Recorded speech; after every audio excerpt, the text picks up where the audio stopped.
इस सेशन में हम जानकारी लेंगे जीएसटी के बारे में, अर्थात गुड्स एंड सर्विसेज टैक्स के बारे में। यदि आप अपना व्यवसाय करते हैं या बिजनेस करते हैं, या यदि आप अकाउंट सेक्शन में जॉब करते हैं, प्रोफेशनल अकाउंटेंट हैं, भारत में क्वेश्चंस की जानकारी लेंगे जिनके आंसर आपको जानने ज़रूरी हैं। आइए सबसे पहले जानकारी ये प्राप्त करें कि हम इस सेशन में क्या क्या सीखने वाले हैं। जैसा कि मैंने आपको बताया, हमारा ये पूरा का पूरा सेशन जीएसटी अर्थात गुड्स एंड सर्विसेज टैक्स के ऊपर उपलब्ध है, तो हम इसमें काफ़ी सारे क्वेश्चंस को कवर करने वाले हैं। सबसे पहला क्वेश्चन इसमें है, इंडियन बिजनेस सिनेरियो में जीएसटी किस तरह से आने वाला है। दूसरा क्वेश्चन हमारे पास है, टैक्सेशन सिस्टम इंडिया में किस प्रकार का है और जीएसटी से आने से वो किस प्रकार से चेंज होने वाला है। तीसरा क्वेश्चन हमारे पास, कौन कौन से टैक्सेस इंडिया में इस वक्त उपलब्ध हैं। चौथा, जो सबसे important part, what is GST, GST आखिर है क्या।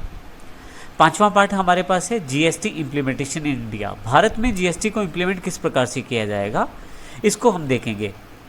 छठा question, dual taxation system in India, अर्थात जीएसटी का जो प्रारूप भारत के लिए तैयार किया गया है वो किस प्रकार से कार्य करेगा। मैं आपको पहले से बता दूं कि भारत में जो जीएसटी लागू होने वाला है वो ड्यूल टैक्सेशन सिस्टम के साथ उपलब्ध होगा। इसकी पूरी जानकारी हम इस क्वेश्चन के साथ लेंगे।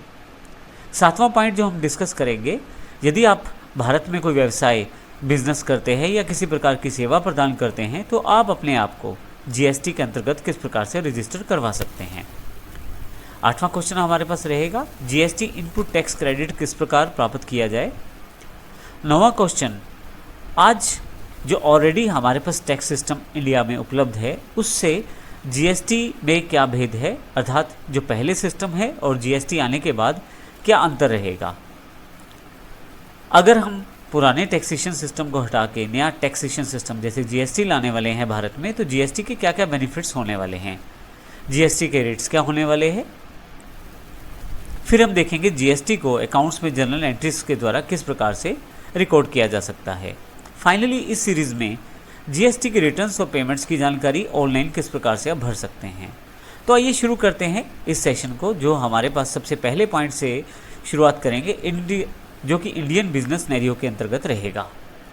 इससे पहले कि मैं जीएसटी सेशन को शुरू करूं, आपको पहले से बता दूं कि हम समय समय पर जीएसटी जिस प्रकार से लागू होगा भारत में, उसके अंतर्गत काफ़ी सारे एग्जाम्पल्स और काफ़ी सारे क्वेश्चंस के आंसर आपको इसी चैनल पर देने वाले हैं।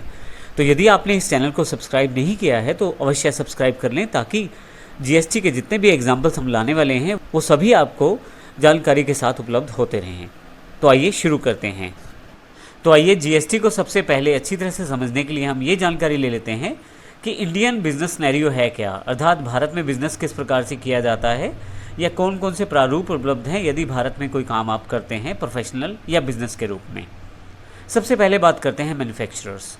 मैन्युफैक्चरर्स वे लोग हैं जो कुछ बनाते हैं, अर्थात प्रोडक्शन करते हैं किसी चीज़ की। यदि आप मैन्युफैक्चरिंग लाइन से हैं तो आप इस कैटेगरी के अंतर्गत आते हैं। दूसरे हमारे पास बिजनेस सिनेरियो में ट्रेडर्स हैं। वे व्यक्ति या संस्थाएं जो ट्रेडिंग करती हैं गुड्स की, अर्थात एक जगह से खरीद कर दूसरी जगह बेच देती हैं, उन्हें ट्रेडर्स कहा जाता है। इसी तरह से यदि आप सर्विस प्रोवाइडर हैं, अर्थात यदि डॉक्टर, लॉयर, टीचर्स या इत्यादि किसी प्रकार की वस्तु को बेचते या खरीदते नहीं, वो सर्विस प्रोवाइडर्स कहलाते हैं।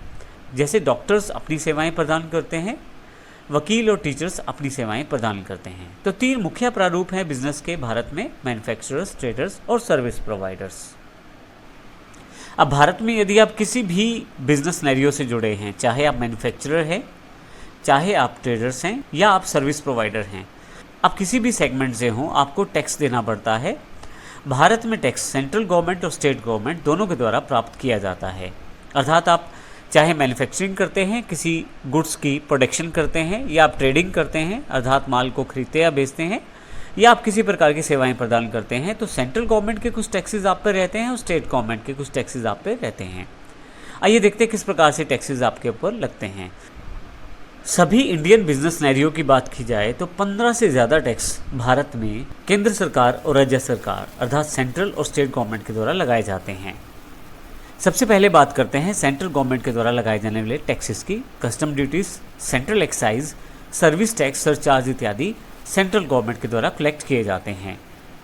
इसी तरह से स्टेट गवर्नमेंट के जो टैक्सेस हैं, वैट अर्थात वैल्यू एडिड टैक्स, ऑक्ट्राई या स्टेट एक्साइज, CST अर्थात सेंट्रल सेल्स टैक्स और भी अलग अलग तरह के टैक्सेस स्टेट गवर्नमेंट के द्वारा बिजनेस पे लगाए जाते हैं। जैसा मैंने पहले बताया कि भारत में 15 से ज़्यादा टैक्सेस सेंट्रल या स्टेट गवर्नमेंट के द्वारा लगाए जाते हैं। तो यहाँ हम पूरी तरह से समझेंगे कि टैक्सेस किस प्रकार से लगाए जाते हैं। भारत में टैक्सेस जो हैं वो आपके अपने राज्य और दूसरे राज्य के व्यापार पे भी निर्भर करते हैं। जैसे हम इसको इस उदाहरण से समझेंगे, यदि आप मैन्युफैक्चरर हैं, ट्रेडर हैं या सर्विस प्रोवाइडर हैं, और यदि आप अपनी सेवाएं, अपनी मैन्युफैक्चरिंग या अपनी जो ट्रेडिंग रखते हैं वो अपनी ही स्टेट के अंदर रखते हैं। हम उदाहरण हरियाणा और पंजाब का लेते हैं। मान लीजिए मैं मैन्युफैक्चरर हूँ या ट्रेडर हूँ या सर्विस प्रोवाइडर हूँ और हरियाणा से ही संबंधित हूँ, तो कुछ भी मैं हरियाणा में ही डीलिंग करता हूँ तो इंट्रा स्टेट डीलिंग कहलाती है। उस पर जो टैक्सेस रहते हैं वो मुख्यतः स्टेट गवर्नमेंट के द्वारा प्राप्त किए जाते हैं। परंतु जैसे ही आप किसी दूसरी स्टेट में अपनी सेवाएं प्रदान करते हैं या अपनी गुड्स को बेचते हैं तो वो इंटर स्टेट डीलिंग्स कहलाती हैं। जैसे कि आप यदि कोई गुड्स बनाते हैं या डीलिंग या आप ट्रेडिंग करते हैं या आप सर्विस प्रोवाइड करते हैं हरियाणा से दूसरी स्टेट, उदाहरण के लिए पंजाब में, तो ये इसे इंटर स्टेट डीलिंग कहा जाएगा। ऐसे केस में आप पे अलग तरह के टैक्सेस लगाए जाते हैं। तो इसका अर्थ ये हुआ कि यदि आप अपने राज्य में कारोबार करते हैं तो उसको इंटर स्टेट डीलिंग्स कहेंगे और आपके अपने राज्य के कारोबार के अकॉर्डिंग ही टैक्स लगेगा। परंतु जैसे ही आप एक राज्य से निकलकर दूसरे राज्य की तरफ जाते हैं और वहाँ पे कुछ बेचते, खरीदते या कोई सेवा प्रदान करते हैं तो वो इंटर स्टेट डीलिंग्स मानी जाएंगी और उस पर अलग तरह के टैक्सेस निर्भर करेंगे। हम क्योंकि सारी की सारी जानकारी इस पूरे सेशन में लेने वाले हैं तो इन छोटे छोटे पॉइंट से मिलकर लास्ट में जो एग्जाम्पल रहेगा प्रैक्टिकल, वो आप अच्छी तरह से क्लियर कर पाएंगे। इसलिए हमारा यहाँ पे ये जानकारी देना आवश्यक है और इसे अच्छी तरह से आप देखिए ज़रूर। अब इसका अर्थ ये हुआ कि हम यहाँ पे मुख्यतः दो तरह से कारोबार करने वाले हैं। इंट्रा स्टेट अपनी स्टेट में, हरियाणा में ही, इंटर स्टेट दूसरी स्टेट में जैसे पंजाब, यूपी या हिमाचल में। तो इस तरह से आपके ऊपर सेंट्रल गवर्नमेंट के टैक्सेस लगाए जाएंगे, कुछ स्टेट गवर्नमेंट के टैक्सेस लगाए जाएंगे। हम इनकी जानकारी भी आने वाले सेशन में लेंगे, लेकिन मुख्यतः टैक्सेस इसी आधार पर निर्भर करेगा कि आप कहाँ अपनी डीलिंग करते हैं, अपने राज्य या दूसरे राज्य में। तो इस सेशन में हमने देखा, पहले 3 पॉइंट हमने कवर किए यहाँ पे, जिसमें सबसे पहले हमने देखा इंडियन बिजनेस सिनेरियो क्या है, टैक्सेशन सिस्टम क्या है और टैक्सेस कौन कौन से हैं। आने वाले सेशन में हम जीएसटी की जानकारी लेंगे। जीएसटी जब भारत में इम्प्लीमेंट किया जाएगा तो किस तरह से इम्प्लीमेंट होगा इसकी जानकारी लेंगे और इसके अतिरिक्त बाकी चीज़ों की जानकारी भी हम आने वाले सेशन में लेंगे।